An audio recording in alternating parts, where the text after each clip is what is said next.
Alors aujourd'hui, on va voir le langage HTML.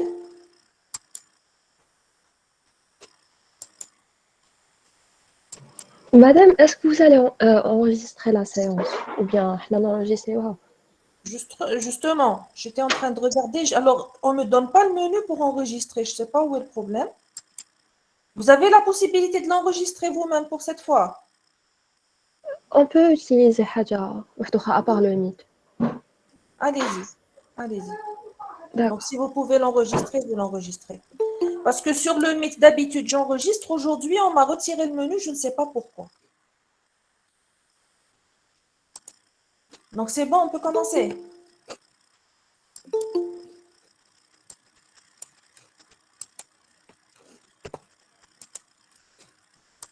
Alors, le langage HTML5, enfin, le langage HTML tout court.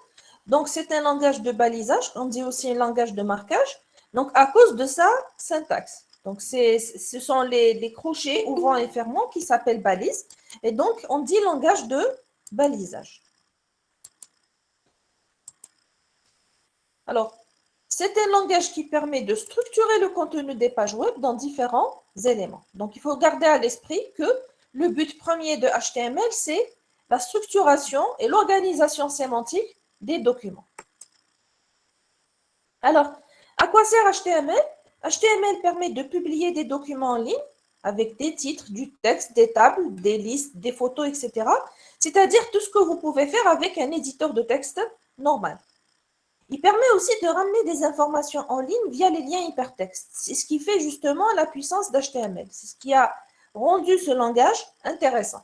La possibilité, à partir d'un texte particulier, de le lier à un contenu externe, c'est-à-dire que vous cliquez à un endroit, vous vous retrouvez sur une autre page. Cette autre page est sur le même site ou bien sur un site distant. Il permet aussi de concevoir des formulaires. Alors, les formulaires, c'est un moyen de communiquer avec l'utilisateur pour lui demander des informations, etc.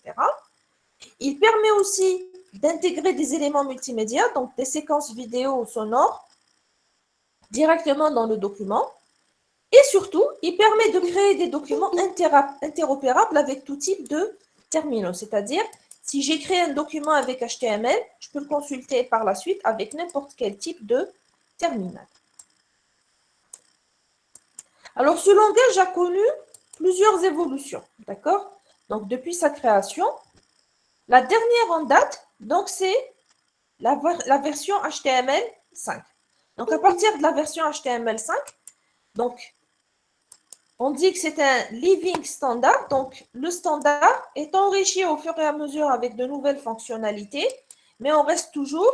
Donc, c'est un langage, c'est un standard qui reste vivant et qui peut rester en constante évolution. Quelle est la particularité de la version 5, c'est-à-dire la version actuelle? C'est la séparation entre le contenu et mise en forme. Je crois que j'en ai parlé lors de la première séance. Une page créée avec HTML5 doit être pensée en distinguant deux parties. Donc, chaque fois que vous avez un projet, vous le découpez en deux parties. Un contenu qui est structuré au moyen des éléments HTML, d'accord? Et une feuille de style qui va définir la mise en page de ces éléments en fonction du média qui va opérer le rendu. D'accord? Donc, vous allez avoir à chaque fois une page HTML qui contient le document et sa structure et une feuille de style qui donne les styles ou le design associé à ce document.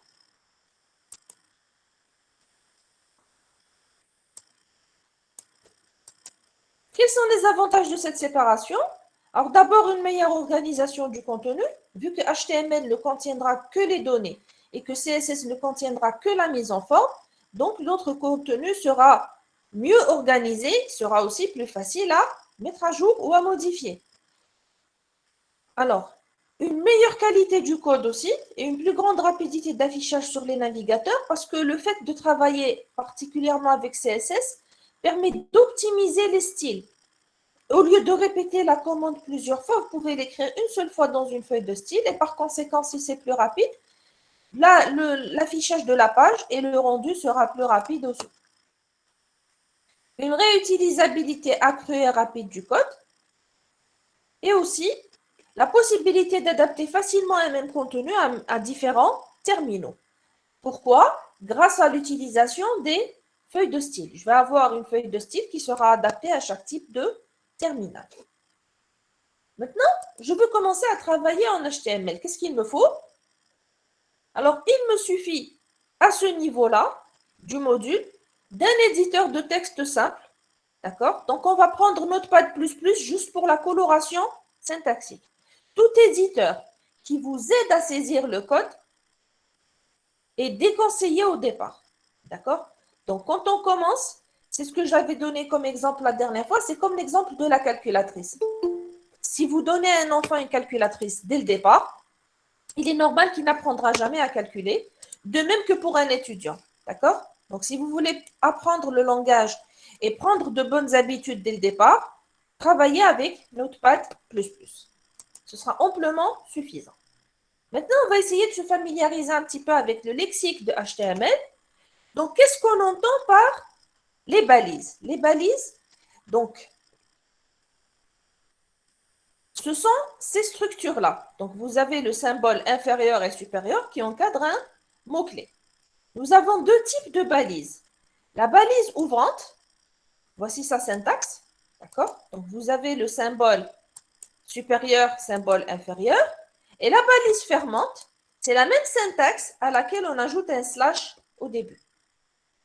Entre ces deux balises, la balise ouvrante, c'est comme si c'était un begin, et la balise fermante, c'est comme si c'était un end. Entre les deux, nous disons que nous avons un élément. Les éléments sont des indicatifs définissant des objets dans la page. D'accord? Donc, si je dis par exemple l'élément HTML, ça veut dire c'est un objet qui contient le document HTML. Donc, la balise ouvrante, c'est comme un begin, et la balise fermante représente pour nous un end de l'élément concerné, bien entendu. Nous avons aussi, pour compléter le sens, des attributs. Les attributs sont des propriétés utilisées pour fournir des instructions supplémentaires aux éléments donnés.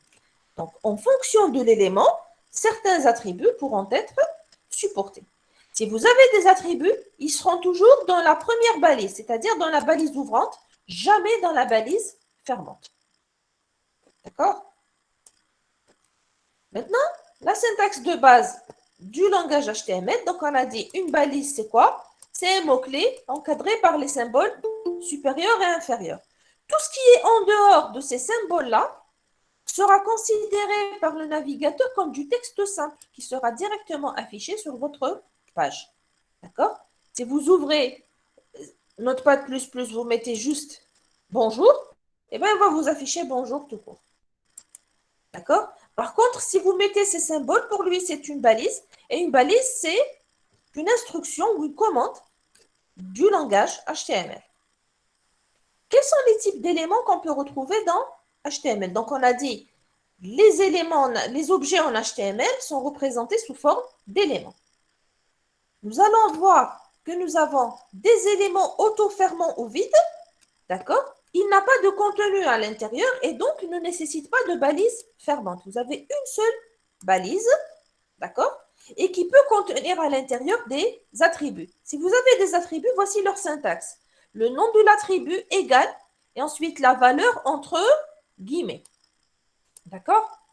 Vous avez aussi les éléments non vides, c'est-à-dire qui ont un début et une fin. Voici comment s'écrit le début et voici comment s'écrit la fin. Le contenu peut être à l'intérieur. Le contenu, ça peut être du texte, ça peut être d'autres éléments. D'accord? Un élément peut en contenir plusieurs autres. Maintenant, Madame, oui, dans l'élément auto-fermant, ما نديروش le slash à droite des attributs. هذاك الكوتي كيما BR. il n'est pas obligatoire. On a la possibilité de mettre un slash à la fin. D'accord? Il est conseillé, mais il n'est pas obligatoire. D'accord, merci. Voilà. Alors maintenant, donc je vous avais dit, si vous avez besoin d'attributs, mettez-les toujours dans la balise ouvrante. D'accord? Maintenant, voyons un certain nombre de règles syntaxiques. Alors, avant de commencer les règles syntaxiques, il faut savoir une chose. Lorsque vous allez écrire un document HTML, vous allez le lire ou le visualiser en utilisant un navigateur. Le navigateur ne vous indiquera jamais les erreurs dans votre document. Il va l'afficher tel quel et il va essayer de s'affranchir des erreurs qu'il contient. D'accord? Contrairement, par exemple, au langage de programmation que vous connaissez, en général, le compilateur vous signale les erreurs. Ici, aucune erreur ne sera signalée. Il va vous afficher le document quand même. Par conséquent, il y a beaucoup d'étudiants qui ne font pas attention à la syntaxe de leur document. Il faut pourtant faire attention, d'accord? Il faut respecter un certain ensemble de règles pour que votre document soit considéré comme étant un document valide. Nous allons voir justement ces règles-là. Alors, quand est-ce qu'on dira qu'un document est correct, c'est-à-dire bien formé, bien écrit? Il doit respecter un certain nombre de conditions. Alors, première chose, les éléments vides doivent avoir une balise d'ouverture et une balise de fermeture. Alors, il faut savoir, même si vous ne mettez pas la balise de fermeture dans certains éléments, le navigateur va les afficher quand même. Mais vous devez mettre la balise de fermeture pour que votre document soit syntaxiquement correct. Deuxième condition, les éléments ne doivent pas se chevaucher. Qu'est-ce que c'est se chevaucher? Ça veut dire des éléments qui se croisent. Donc, vous avez l'élément 1 qui est ouvert, vous ouvrez l'élément 2 et ensuite vous fermez l'élément 1 en premier. Donc, les deux éléments se croisent. On peut avoir un élément à l'intérieur d'un autre élément à condition qu'il soit entièrement imbriqué à l'intérieur. Autre chose. Donc, ici, on doit respecter le principe du premier ouvert, dernier fermé. Donc, les objets peuvent s'imbriquer les uns à l'intérieur des autres, mais ne peuvent pas se chevaucher. Autre condition, tous les attributs doivent avoir une valeur et cette valeur doit être incluse entre guillemets. D'accord? Donc, si vous avez plusieurs attributs pour un même élément, ils doivent être séparés par au moins un espace.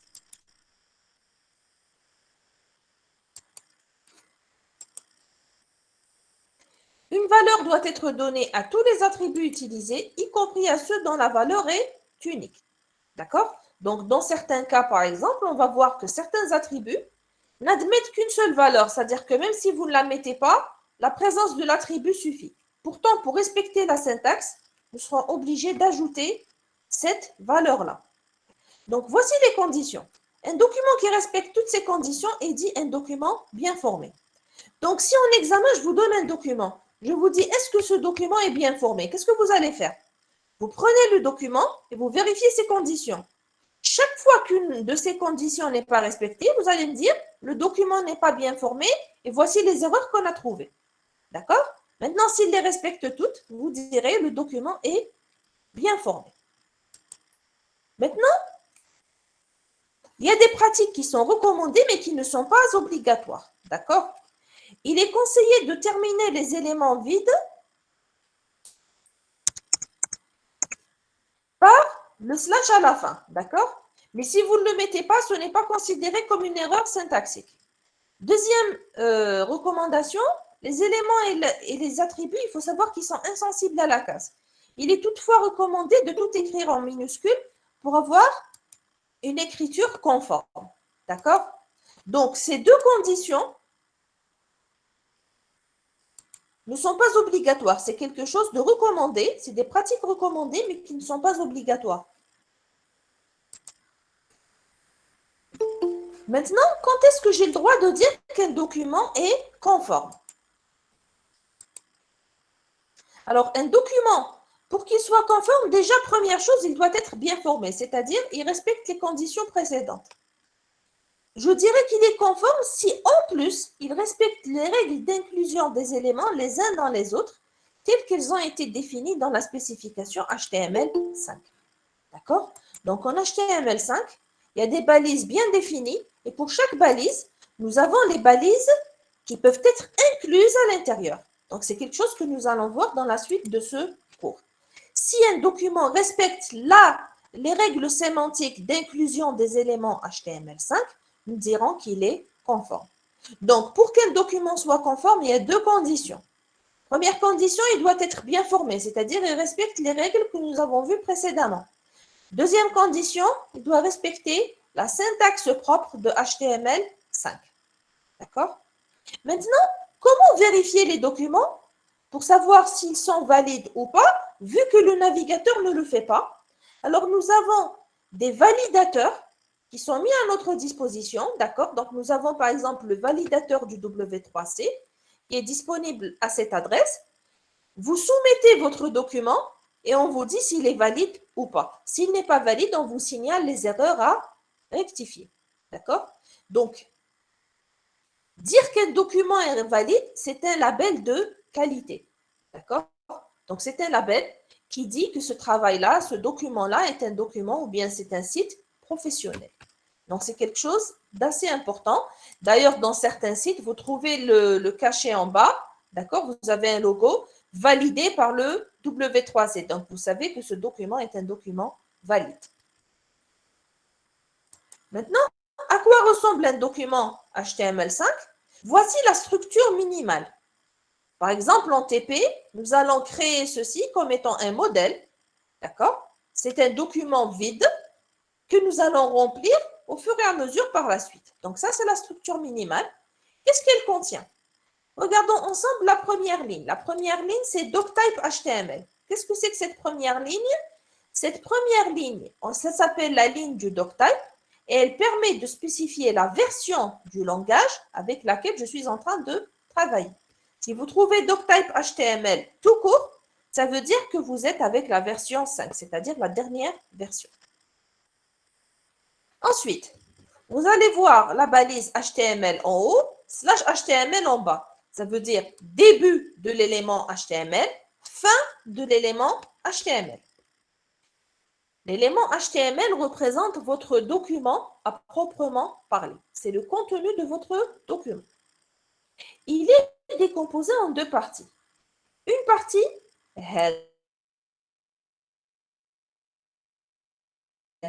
qui commence là et qui se termine là. Donc ça, pour moi, c'est begin, ça, c'est end. Deuxième partie, c'est le body. Il commence là et il se termine là. Alors, le head, c'est l'entête du document. Il représente une sorte de fiche technique de votre document qui décrit le document, qui décrit par exemple des informations comme le format d'encodage, son titre, l'auteur, etc. Le corps du document ou body, c'est tout le contenu affichable de votre page. D'accord? Le contenu à proprement parler que vous présentez à l'utilisateur est là. Cette partie head est une partie descriptive qui décrit le contenu du document. Nous y reviendrons de toute façon par la suite. Commençons par le doctype. Donc, on a dit, il précise le type du document. Maintenant, si je ne le mets pas, est-ce que le document va s'afficher quand même? Oui, il va s'afficher. Donc, quelle est la différence? Que se passe-t-il quand je ne mets pas le doctype? Alors, pour le navigateur, il faut savoir que le doctype permet un fonctionnement plus propre. D'accord? Nous avons deux modes de fonctionnement. Si vous mettez le doctype, votre navigateur se met en mode strict. Dans le mode strict, il connaît la version du langage avec laquelle vous travaillez et donc, il peut vérifier les balises pour vous dire cette balise appartient ou n'appartient pas au langage. Donc, on dit qu'il est en mode strict. Et si vous ne lui spécifiez pas le doctype, il n'est pas en mesure de vérifier les balises pour savoir si elles appartiennent au langage ou pas. Donc, on dit qu'il est dans un mode indulgent. Donc, c'est un mode dans lequel il va accepter certaines erreurs. D'accord? Donc, le mode de fonctionnement du navigateur dépend de la présence ou de l'absence du doctype. Voilà pourquoi il faut le mettre pour qu'il puisse vérifier que vos balises sont correctes et qu'elles appartiennent bien au langage. Après le doctype, donc, nous avons l'élément racine qui est HTML. On a dit c'est le document lui-même. Il y a des attributs qui peuvent être associés à cet élément HTML. L'attribut language, d'accord, c'est un code de langue normalisé qui peut être utilisé pour connaître la langue de votre document. Et nous avons l'attribut dir, c'est direction, qui indique le sens de lecture du texte. Parce que nous avons des textes qui peuvent être lus de droite à gauche comme l'arabe, ou bien de gauche à droite comme le français, l'anglais, etc. Donc, nous avons left to right, LTR, ou bien right to left, selon la langue utilisée. Donc, voici un petit peu un récapitulatif de l'essentiel des éléments qui vont apparaître dans le document HTML. Donc, vous avez l'élément HTML qui est décomposé en deux parties. Le head qui représente une description du document et le body qui représente le contenu affiché à l'utilisateur. Dans le head, qu'est-ce qu'on retrouve? On retrouve un titre qui est title, qui va décrire le contenu du document. Méta, ce sont des méta-informations, c'est-à-dire des informations descriptives de votre page. Par exemple, quel est son auteur, quelle est la langue utilisée. Des fois, on peut trouver des mots-clés, un résumé, etc. Nous avons aussi style, qui permet d'associer des feuilles de style au document, et script, qui permet d'associer des scripts à notre document. D'accord? Alors, comme dans tous les langages, nous avons besoin de commentaires. Donc, tout ce qui est contenu entre ces symboles-là, donc entre ça et ça, est considéré par le navigateur comme un commentaire et donc ne sera pas affiché dans la page. D'accord?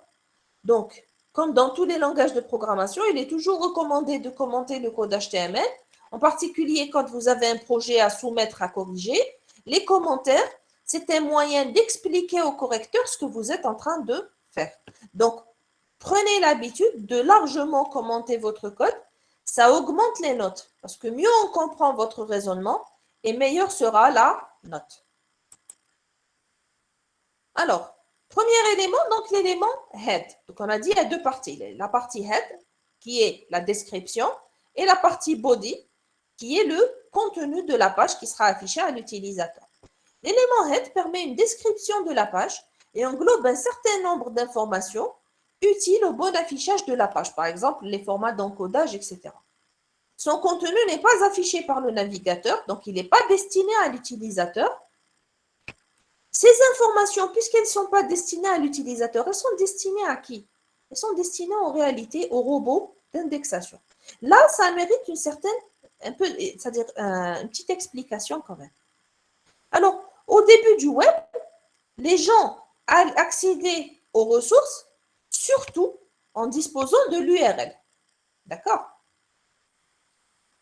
Un peu plus tard, il y avait les annuaires. Dans les annuaires, les gens trouvaient des liens vers certaines pages en fonction de leur domaine d'intérêt et y accéder. Aujourd'hui, si quelqu'un veut accéder au web, quand vous avez besoin, par exemple, si on vous demande un exposé ou une recherche ou bien pour votre PFE, comment vous accédez au web? Quelle est votre porte d'entrée? L'URL. Vous connaissez directement l'URL qui vous intéresse. Non, des mots-clés. Yatek Saha, les mots-clés, vous les mettez où? Le navigateur. Navigateur. Navigateur. Non, c'est pas le navigateur. Barre de recherche. Google, de par recherche. exemple. C'est Google. C'est les moteurs de recherche. En réalité, vous utilisez tellement Google que vous confondez Google et le navigateur. Le navigateur, c'est juste le logiciel. D'accord? Mais quand vous affichez votre navigateur, la page d'accueil que vous avez pour la plupart, c'est une page où s'affiche Google. Ça, c'est quoi? Ça, c'est la page du moteur de recherche. Donc, de nos jours, il y a tellement d'informations, il y a tellement de ressources que chaque fois que nous cherchons une information, qu'est-ce qu'on fait? On va sur un moteur de recherche, en général c'est Google, et on lui donne les mots-clés qu'on cherche, et c'est lui qui nous donne les résultats. Il me donne plusieurs pages de résultats. S'il me donne par exemple 10 ou 20 pages, est-ce que je vais m'amuser à voir toutes les pages? En général, si je consulte la première page, Rani Mleha. D'accord? Il est rare qu'on passe à la deuxième page. Donc, en tant que maintenant, on va inverser les rôles. Maintenant, je suis en train de fournir un contenu et je veux visualiser ou bien améliorer mes chances d'être vu sur le web. Dans ce cas-là, si vous remarquez bien, mon vrai client, ce n'est pas l'utilisateur final. Mon vrai client, c'est le moteur de recherche. Mon objectif, c'est quoi?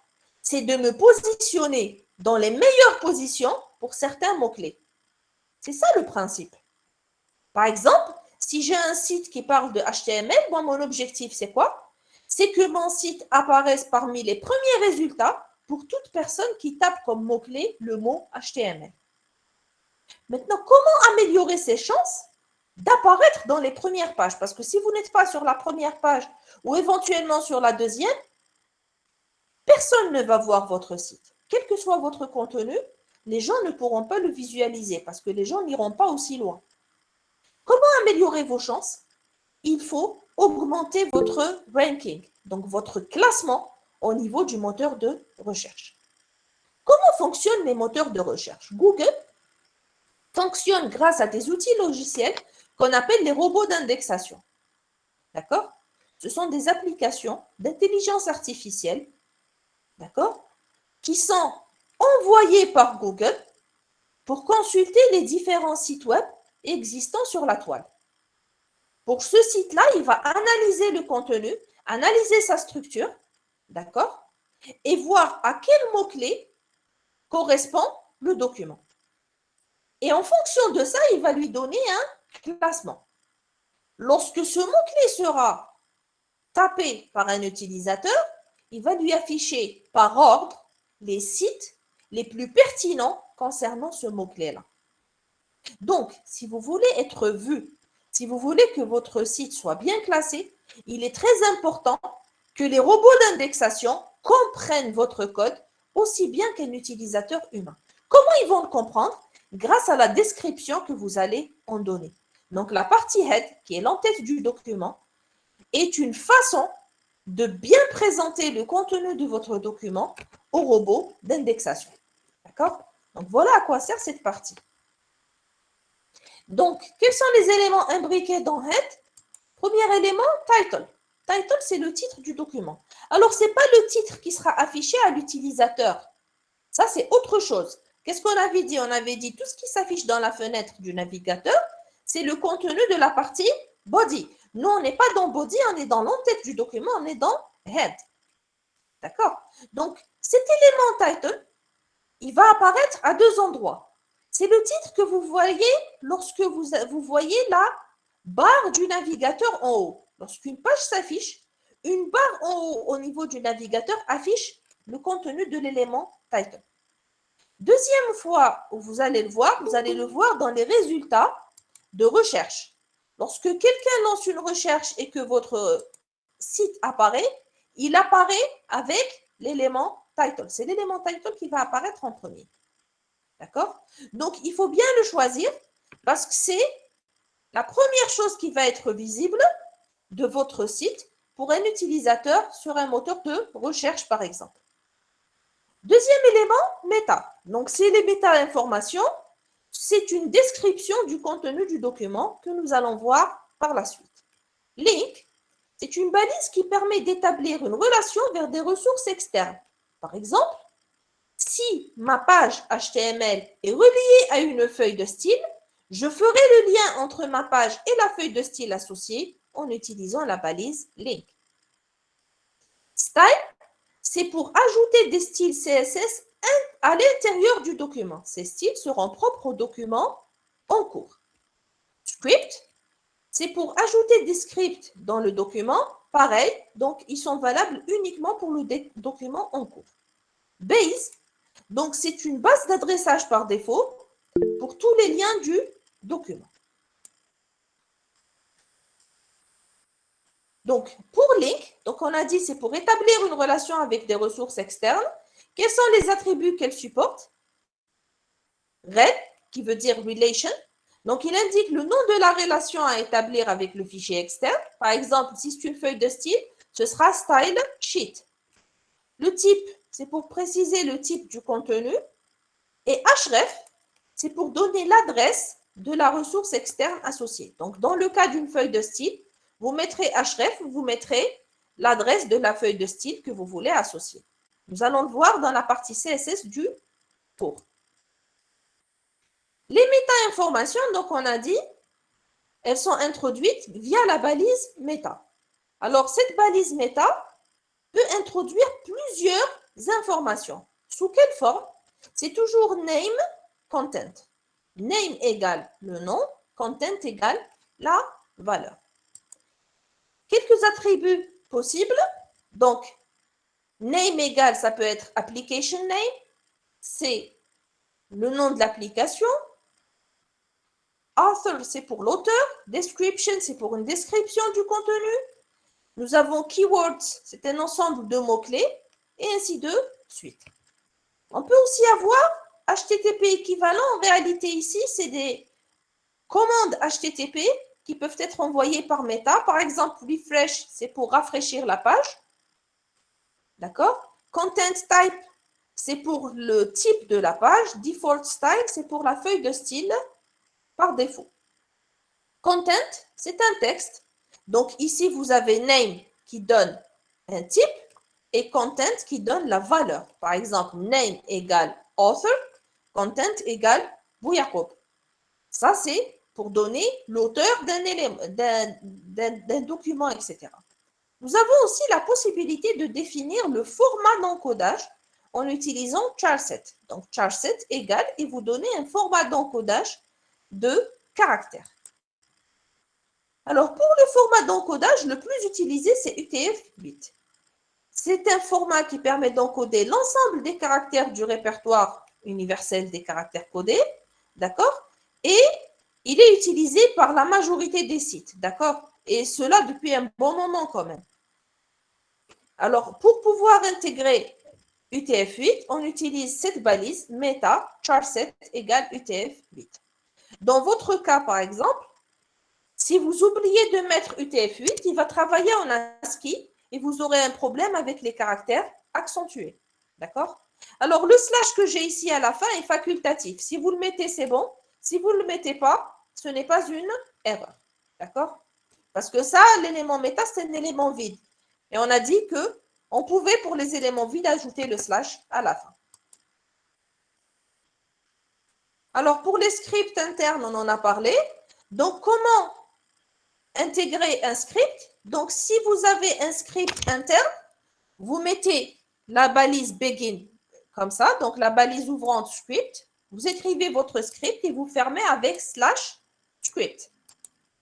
Maintenant, si vous avez un script externe, comment vous allez l'intégrer? C'est toujours la même balise script, mais cette fois-ci, je vais lui ajouter l'attribut src qui va représenter l'adresse du script que vous voulez intégrer.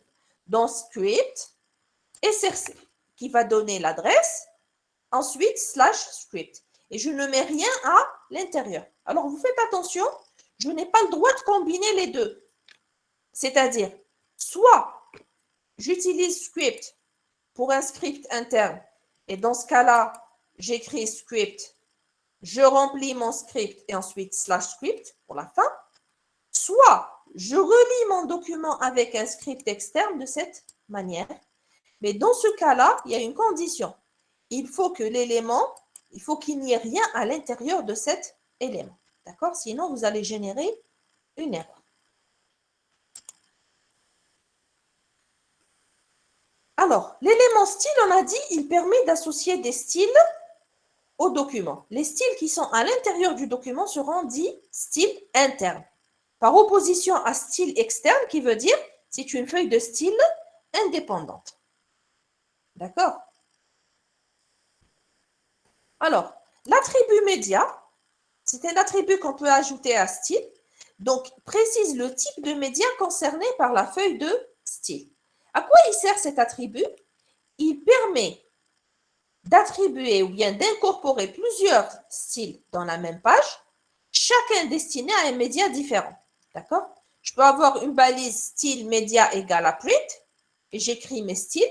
C'est pour la version imprimable. Je ferme, slash style. Ensuite, je vais mettre style, média égale à screen et je mets une autre feuille de style. Que va faire le navigateur? Au moment de l'exécution, il va regarder quel est le type du média de l'utilisateur et en fonction du type de média de destination, il va exécuter la feuille de style adéquate. C'est-à-dire que c'est comme ça C'est une façon de faire, c'est une première solution que nous avons pour avoir un contenu adapté à plusieurs types de périphériques ou bien de terminaux de sortie. Le titre de la page, donc on en avait parlé, donc on avait dit c'est le contenu qui va apparaître comme titre principal du site dans le moteur de recherche. Alors, ce que j'ai oublié de dire, c'est aussi que les robots d'indexation donnent une importance particulière à cette balise, cet élément title. Si vous avez un mot-clé important, d'accord, pour lequel vous voulez que votre, c'est-à-dire que vous voulez par exemple référencer dans vos mots-clés pour votre document, qu'est-ce que vous allez faire? Essayez d'intégrer ces mots-clés dans la mesure du possible dans le titre. Par exemple, si j'ai un site qui parle du langage HTML, le mot-clé le plus important pour moi, c'est quoi? C'est HTML. Et donc, je vais mettre dans mon titre le mot HTML. Il aura plus de valeur quand il apparaît dans le titre par rapport à la même occurrence si elle est dans le document. D'accord?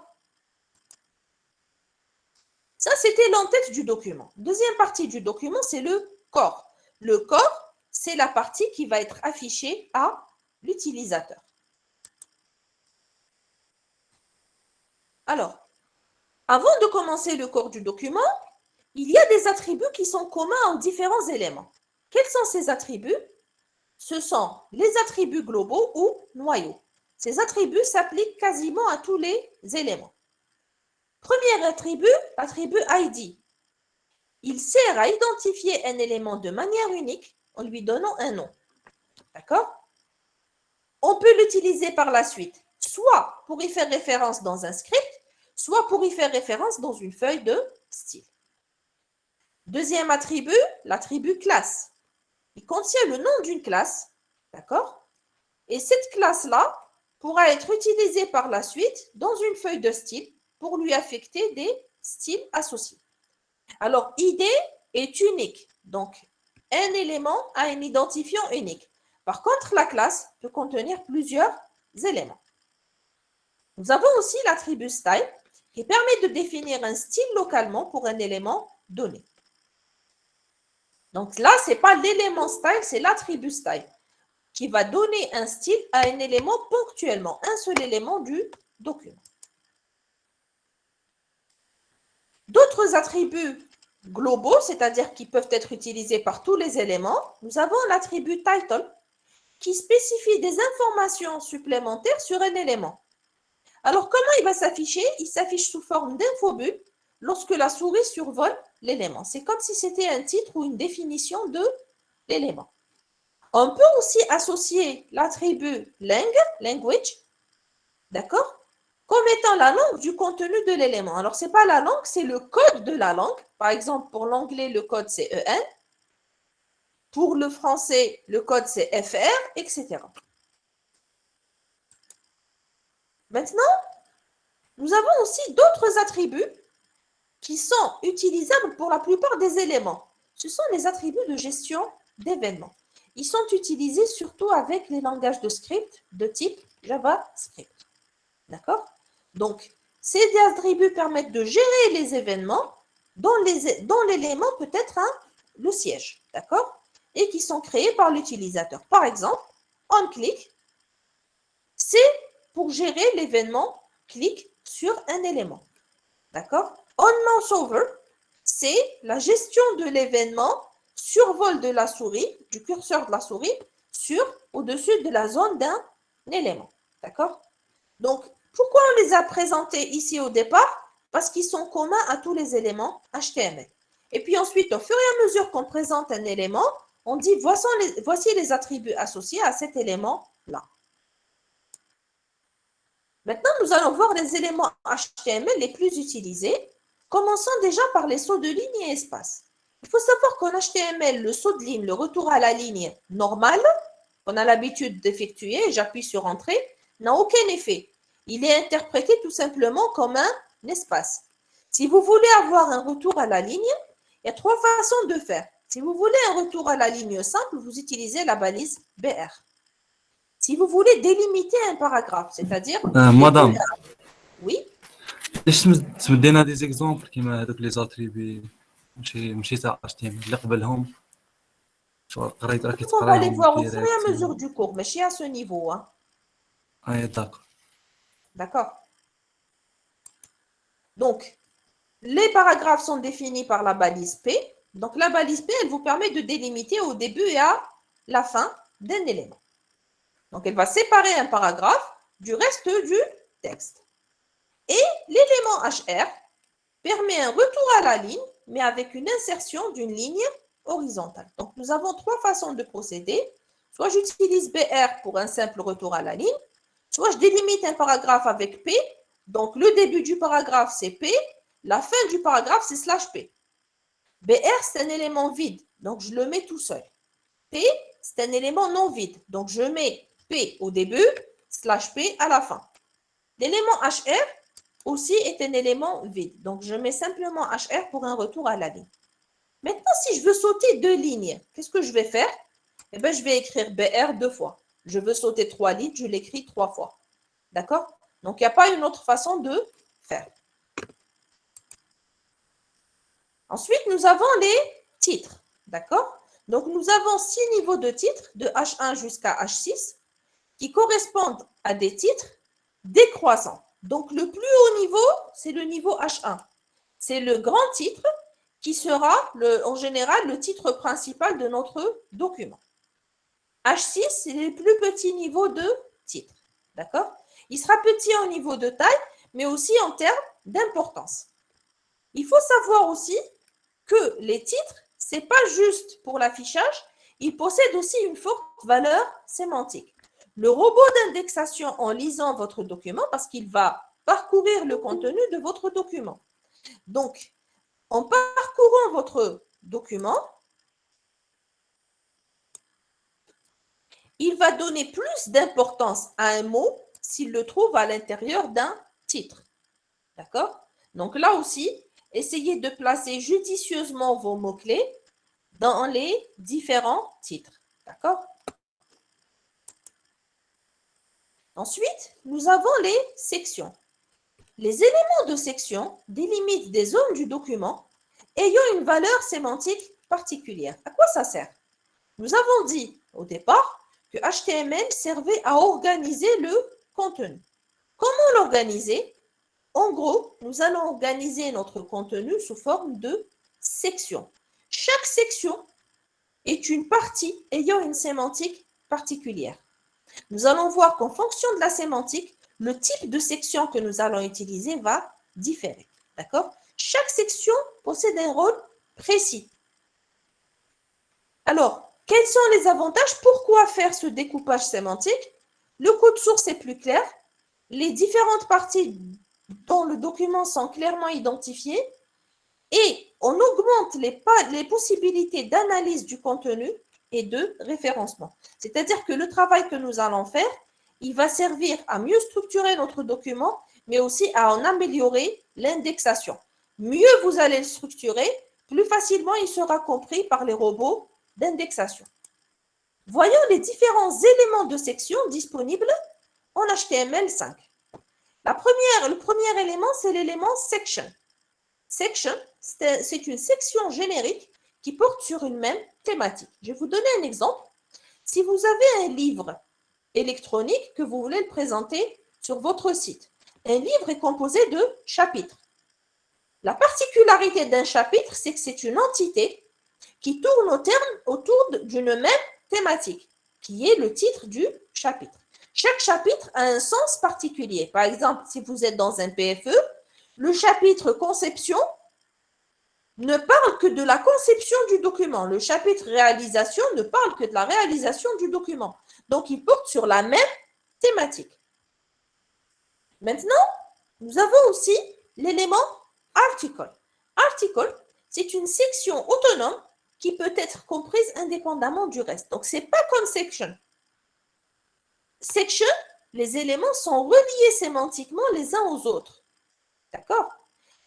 Article, il est autonome. Je vous donne un exemple. Les articles dans un journal ou bien dans une revue. Je peux très bien lire un article et le comprendre sans sans avoir à lire l'ensemble du journal. Je peux choisir l'article qui m'intéresse et le lire, et je peux le comprendre indépendamment du reste. Et donc, si vous avez un contenu qui peut être compris indépendamment du reste, vous mettrez article. Nav, c'est pour navigation. Il regroupe des liens de navigation. En réalité, c'est la partie qui va donner le plan de navigation principal du site. C'est un ensemble de liens qui vont vous permettre de naviguer à travers votre site. Vous allez le mettre dans la partie nav. Par exemple, à quoi sert la partie nav? Le robot d'indexation va chercher automatiquement la partie nav pour pouvoir accéder au reste du site. Il va aller à la page d'accueil, il va aller chercher la partie nav. À partir de cette partie, il va chercher les autres pages du site pour pouvoir y accéder une à une. D'accord? Nous avons ensuite dans une page 3 parties distinctes. L'entête, le pied de la page et le contenu principal de la page. Le contenu principal de la page s'appelle main. D'accord? Le contenu de l'élément main doit être unique et propre à la page en cours. Donc, il n'y a pas des choses qui se répètent dans le main par rapport aux autres pages du site. C'est le contenu propre de votre page. Maintenant, en haut, donc avant le main, qu'est-ce que nous allons trouver? Nous allons trouver la partie header. Header, c'est une section d'introduction.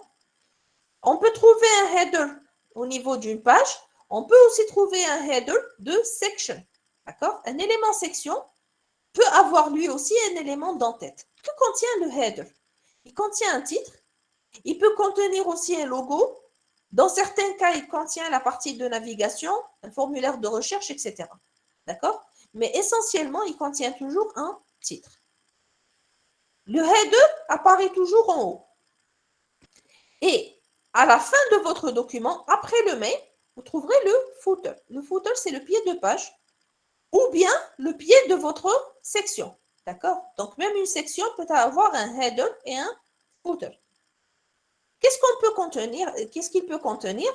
Il peut contenir des informations de copyright, il peut contenir des informations de contact, des liens vers les réseaux sociaux, etc. D'accord? Donc, c'est ce qui apparaît dans le footer. Alors, il reste 2 éléments. Il y a l'élément aside. C'est une section dont le contenu est facultatif, d'accord? Et qui représente des informations complémentaires. Par exemple, sur un site qui parle du langage HTML, je peux dire, par exemple, sur le côté, donc dans la partie aside, pour plus d'informations, allez sur le site du W3C, partie concernée au langage HTML, c'est-à-dire donner des ressources complémentaires concernant la même thématique.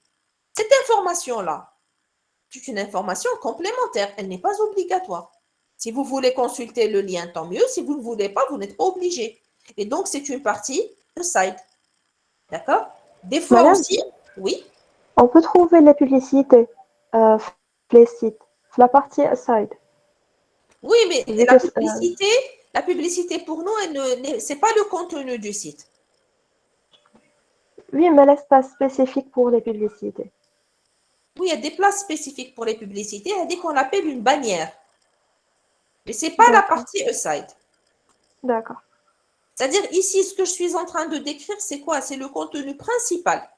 Ce n'est pas le contenu publicitaire. Ok. Voilà. Ensuite, nous avons aussi l'élément hgroup. Donc, cet élément regroupe un ou plusieurs titres. D'accord? On peut le trouver, par exemple, dans l'entête du document, dans l'entête d'une section, lorsque cette partie contient plusieurs titres.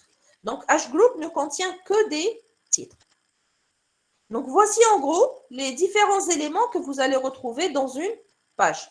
Lesquels vont apparaître pratiquement dans toutes les pages? Vous allez avoir pratiquement dans toutes les pages, en haut, vous allez avoir le header, en bas, vous aurez le footer. Le contenu de la page, c'est main. Vous allez avoir un plan du site dans nav. Et le contenu du main sera décomposé en plusieurs sections. Si ces sections portent sur une même thématique, ce sera des éléments section. Si ces sections-là sont autonomes, elles sont indépendantes les unes des autres, ce sera article. D'accord? Ce sont des éléments que vous allez retrouver pratiquement dans toutes les page.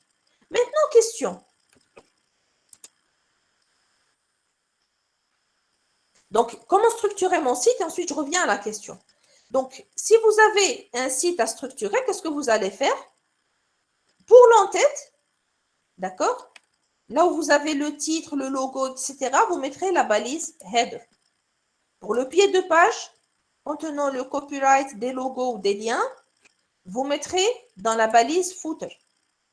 Le contenu propre à la page, vous le mettrez dans une balise main que vous allez décomposer soit en plusieurs sections, si les contenus sont liés entre eux, ou bien en plusieurs articles, si les contenus sont indépendants.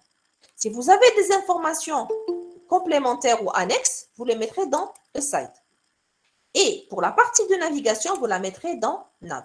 Donc voilà en gros comment vous pouvez structurer votre page.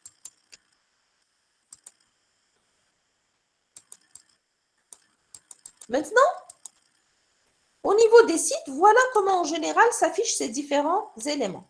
Vous trouverez le header en haut, le footer en bas, le aside sur le côté. Maintenant, le nav, il a deux positions possibles. Soit vous le trouvez comme ça sur le côté, soit des fois vous le trouvez sous forme de bouton avec le header, c'est-à-dire en haut. Au milieu de la page, vous avez le main qui est décomposé soit en section, soit en article. D'accord? Maintenant, la question que j'allais vous poser tout à l'heure, si je structure mon document comme ça, c'est-à-dire comme il a été donné avec les différentes balises, est-ce qu'il va s'afficher automatiquement de la sorte? La réponse est non. Si vous mettez les balises sémantiques dans votre document et que vous essayez de l'afficher sur un navigateur, vous ne verrez rien de ce que je vous présente là. Ce que vous voyez là, c'est le résultat d'une feuille de style. N'oubliez pas, le langage HTML ne fait pas de mise en forme. Il se contente juste d'organiser le contenu. Donc, pour obtenir un affichage qui ressemble à ça, il y a deux parties. Il y a la partie HTML, c'est ce que nous sommes en train de voir aujourd'hui. Header, footer, main, etc. Et nous allons voir en CSS comment transformer cette page pour avoir un rendu qui est semblable à ce que vous voyez ici. Donc, ne vous attendez pas lors du premier TP avec le langage HTML, parce qu'on n'aura pas encore fait CSS, à avoir un rendu semblable. D'accord? Maintenant, dans certaines situations, nous avons besoin de regrouper les éléments, par exemple, pour leur associer un style particulier. Donc, sémantiquement, il n'y a pas de sens. Mais j'ai besoin de regrouper ces éléments pour faciliter, par exemple, la feuille de style du document. Qu'est-ce que je vais utiliser? S'il s'agit de blocs d'éléments, j'utiliserai l'élément div. S'il s'agit d'une ligne particulière que je veux mettre en évidence avec un style, je peux utiliser l'élément span. Donc, div pour un bloc et span pour une ligne.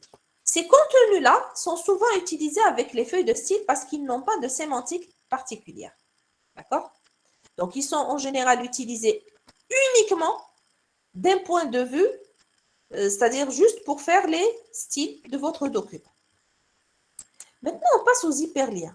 Les hyperliens, c'est la partie la plus intéressante, la plus importante dans le document HTML, parce que c'est ça qui permet justement de créer l'hypertexte. La balise qui permet de créer des liens hypertextes, c'est la balise A. Alors, la balise A a une balise ouvrante et une balise fermante. Ce qu'il y a entre les deux, c'est le texte qui va apparaître en bleu souligné sur votre page. Lorsque vous cliquez sur cet élément, il va vous envoyer vers une adresse. Cette adresse, c'est la destination du lien et elle est définie par l'attribut href. D'accord? Je vous donne un exemple. Accès au site de...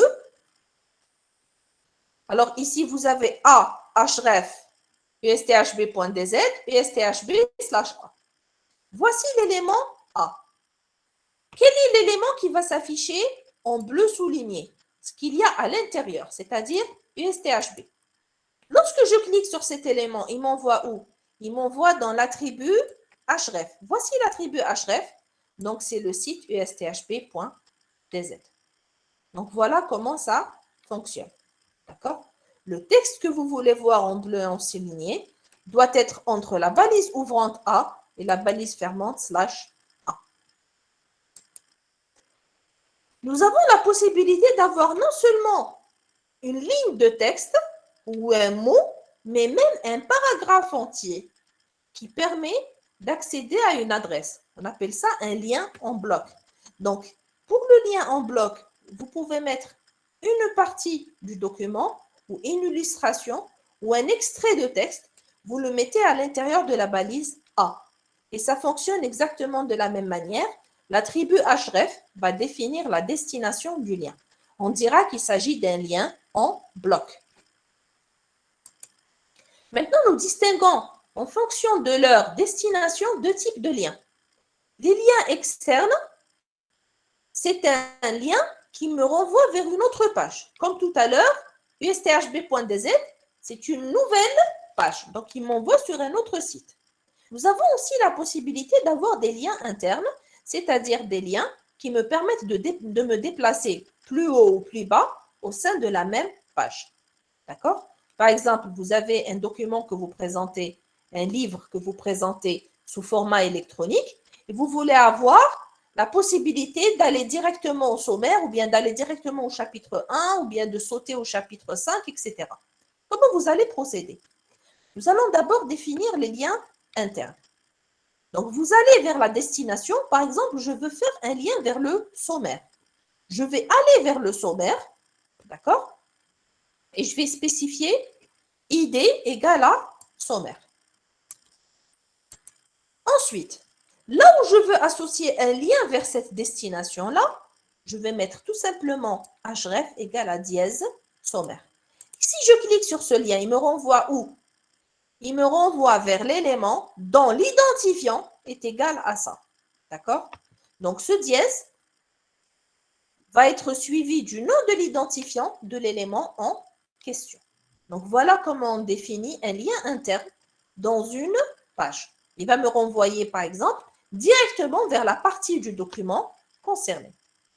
Nous avons la possibilité aussi d'avoir une partie, mais d'un document externe. Comment je vais faire? C'est pareil, je vais vers la page concernée et je lui associe un identifiant. Ensuite, une fois que l'identifiant a été défini, qu'est-ce que je vais faire? Je vais donner le nom du fichier dièse le nom de l'identifiant. Donc ici, je ne vous envoie pas vers université.html directement, c'est-à-dire pas vers le haut de la page. Non, vers la partie sommaire de la page université.html. D'accord? Donc, il vous envoie vers une autre page dans une partie particulière en utilisant toujours l'attribut ID. Donc, voilà comment on définit des liens internes. Maintenant, pour les liens d'une page à l'autre, donc nous allons faire la différence entre deux types de liens. Il y a le lien entre un site et un deuxième site, un site externe. Dans ce cas-là, je dois donner l'adresse complète du site web. D'accord? Je vais de site 1 vers site 2. Je donne l'adresse, l'URL complète du site 2. Maintenant, si je suis sur le site 1, je suis sur mon site et je passe simplement de la page d'accueil à la page 1. Qu'est-ce que je vais faire? Est-ce que je suis obligée de donner à chaque fois l'adresse? Non. Nous avons ce qu'on appelle l'adresse relative, qui est une adresse abrégée qui va vous donner juste la position relative de la page destination par rapport à la page initiale. D'accord? Donc, nous avons certaines définitions. Qu'est-ce que c'est qu'un lien absolu? Un lien absolu permet de formuler une adresse complète. D'accord? Et un lien relatif se base sur l'adresse courante. Donc, c'est une référence au document stocké, d'accord, par rapport à l'adresse courante, c'est-à-dire à l'élément sur lequel je suis en train de travailler. D'accord? On indiquera uniquement le chemin à partir de la base. Donc, à quoi sert cet adressage relatif? Il sert à permettre plus de portabilité pour vos différents documents. D'accord? Par exemple, si vous êtes en train de développer votre projet, en général, vous le faites chez vous, sur votre machine. Lorsque vous allez, par exemple, le présenter au jury, vous allez l'envoyer. Si vous avez défini des adresses en fonction de votre disque dur, de votre propre ordinateur, qu'est-ce qui va se passer quand vous allez déplacer les ressources? Les adresses ne seront plus valides. D'accord? Et donc, vous allez être obligé de tout refaire. Donc, pour résoudre ce problème, qu'est-ce qu'on va faire? Chaque fois que vous avez un projet à faire, vous allez tout mettre dans un même répertoire. Et à l'intérieur de ce même répertoire, vous n'utiliserez que des adresses relatives. On va voir maintenant comment écrire les adressages relatifs. L'avantage de l'adressage relatif, c'est que non seulement il est plus facile que l'adressage absolu, mais il vous permet une portabilité de vos documents. C'est-à-dire, vous ne changez pas les liens si vous changez de machine. Maintenant, prenons des exemples. Si j'ai par exemple deux documents qui sont dans le même répertoire, comment je vais faire référence à un document à partir d'un autre document, à condition qu'il soit dans le même répertoire? Tout ce que j'ai à faire, c'est de donner le nom du fichier. Par exemple, je suis là et je veux faire référence à la page index.html. La page index.html est dans le même répertoire. Qu'est-ce que je fais? Je donne juste le nom du fichier. Lorsque le navigateur trouve que c'est juste le nom du fichier, qu'est-ce qu'il va y ajouter? L'adresse courante. Et l'adresse courante, c'est l'adresse de la source.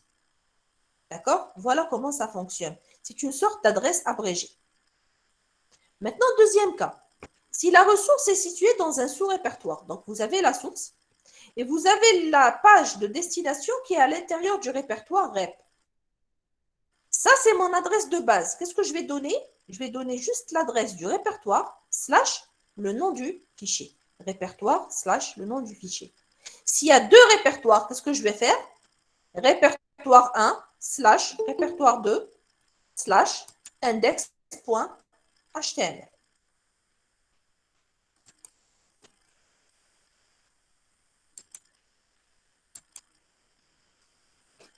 Autre possibilité, si vous avez maintenant l'inverse, c'est la source qui est dans un répertoire et la page de destination est à l'extérieur, c'est-à-dire je sors du répertoire. Chaque fois que vous devez sortir d'un répertoire, vous mettez 2 points /. Donc ici, ce sera quoi? 2 points /, c'est-à-dire sortir du répertoire ou la remontée d'un niveau et ensuite le nom du fichier. Si vous devez sortir de deux répertoires, vous allez répéter la même opération. 2 points /, 2 points /. Là, vous allez remonter de 2 niveaux. Et ensuite, vous mettez le nom de votre fichier. Bien sûr, rien n'exclut la possibilité de combiner les deux approches. Je suis dans un répertoire, je sors. Donc, 2 points /. Maintenant, je rentre dans le répertoire 2. Qu'est-ce que je fais? Je donne le nom du répertoire et le nom du fichier. Si vous respectez ces syntaxes-là, donc l'adressage relatif, vous allez obtenir un site qui est portable. C'est-à-dire, vous pouvez déplacer votre site sans casser les liens de navigation. Vos liens de navigation continueront à être valides. D'accord?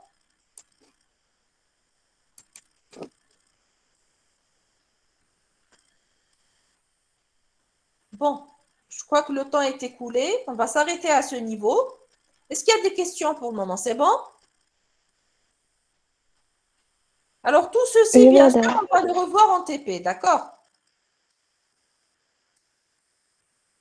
Oui, je vous écoute. Est-ce qu'il y a des questions? C'est bon? Donc, on va s'arrêter là pour aujourd'hui. Et je vous remercie. À la prochaine fois, Inch'Allah. Madame, Madame. pouvez-vous nous envoyer les slides? Oui, mais bien sûr. Donc, je vais vous envoyer, je vais mettre ça sur le drive. D'accord? Je vous envoie le lien directement et vous pourrez y accéder. Maintenant, D'accord. le souci, c'est que je ne sais pas pourquoi, pour quelle raison, je n'ai plus la possibilité d'enregistrer. Ça me pose problème. Voilà. Madame, Donc, on va s'arrêter là pour il y a aujourd'hui. d'autres outils pour enregistrer. Qu'est-ce que vous كاين d'autres utilisez pour outils pour enregistrer? كاين un site en ligne اسمه Power Soft. avec le nom. S'il vous plaît, Je- vous pouvez me l'envoyer par email. Oui, madame. Donc, mon email, c'est bouyacoub.s@gmail.com. Oui, بعت لك un email là, hier. Très bien. Si vous pouvez m'envoyer, ça m'aiderait. D'accord. Voilà. Merci beaucoup et Merci. bonne fin de journée. Bon courage.